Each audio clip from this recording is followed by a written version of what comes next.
안녕하세요. 뉴스반장입니다.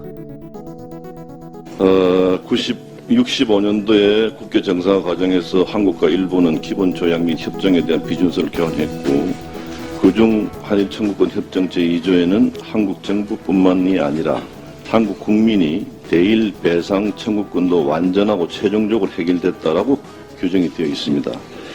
그런데 2018년도에 우리 대법원이 개인의 배상 청구권은 유효하다고 판결하면서 지금 분쟁이 시작되었습니다. 국가 간의 조약인 65년도의 한일 청구권 협정과 2018년 우리 대법원의 판결이 현실적으로 충돌하고 있고, 그에 대한 양국의 해석도 모두 다른 그런 복잡한 상황이 전개되고 있습니다.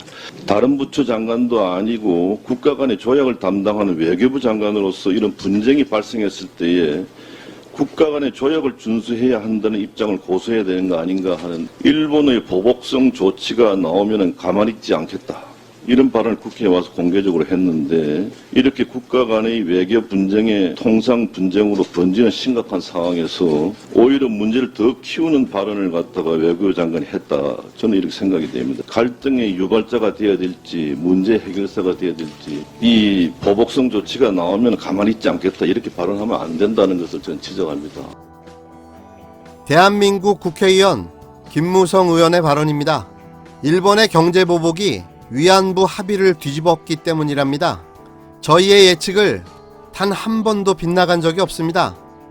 일본의 이익을 대변하는 정신이 나간 이분, 역시 친일자손의 후손다운 발언인데요.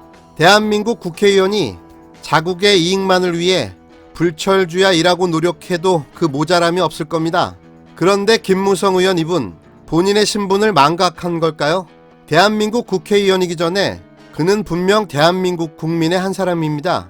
물론 감정적 대응보다 이성적인 대응을 해야 한다는 그의 주장도 나름 일리는 있습니다. 하지만 지금 벌어지는 작금의 사태는 이명박근혜 친일정부 9년의 결과물입니다. 특히 박근혜 정부 당시 말도 안 되는 친일 정책으로 굴욕을 넘어 거의 면죄부 수준의 합의를 해준 결과인데요. 그 당시에도 김무성 의원은 여당의 핵심 인사였습니다. 그러니 일본이, 아니 아베가 얼마나 대한민국을 우습게 보겠습니까? 지금 벌어지는 일본의 경제보복도 엄밀하게 말하면 문재인 정부에 대한 반감이 더 강한 걸로 보이는데요. 지난 3일 김어준의 뉴스공장에 출연한 최백은 교수는 일본의 한국에 대한 경제보복은 문재인 정부에 타격을 주기 위한 문재인 정부 흔들기이며, 이는 문재인 정부 이후 차기 정권을 친일 정권이 집권하기 유리하게 할 의도를 가진 전략적인 대응으로 보인다고 주장했는데요. 굉장히 설득력 있는 주장이었습니다. 그러니까 일본 경제보복은 결국 한국의 정권 교체를 원한다는 겁니다. 일본이 반도체 소재의 수출 제한이 결국은 탈일본화로 귀결된다는 것을 일본 우익 정치인들도 잘 알고 있는데도 이를 추진하는 목적이 한국 정권 교체에 있다는 겁니다.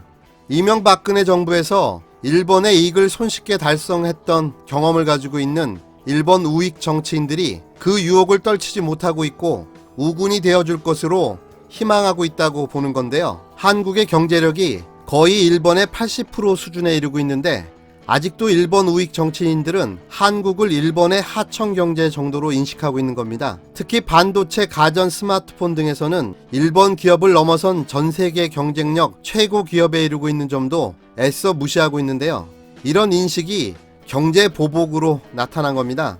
아베 등 자민당 정치 지도자들은 실제 이번 반도체 수출 제한을 경제 보복으로 인식하지 않고 있으며, WTO 제소를 해도 자신들이 이길 수 있다고 인식하고 있습니다. 이는 일본의 안전보장 관련 첨단 재료 등의 수출 허가 신청이 면제되는 외국환 관리법상 우대제도 화이트 국가 대상에서 제외하는 것은 우대를 면제한 것으로 보복이 아니라는 인식을 가지고 있는 겁니다. 친일과 자유한국당, 그리고 아베, 무슨 메비우스 띠 같은 모양입니다. 연결이 끊기지가 않고 돌아서 다시 연결되니 참 아이러니합니다. 두 번 다시 이런 일이 일어나지 않기 위해서라도 정신 똑바로 차리고 투표를 잘해야 될 것 같습니다.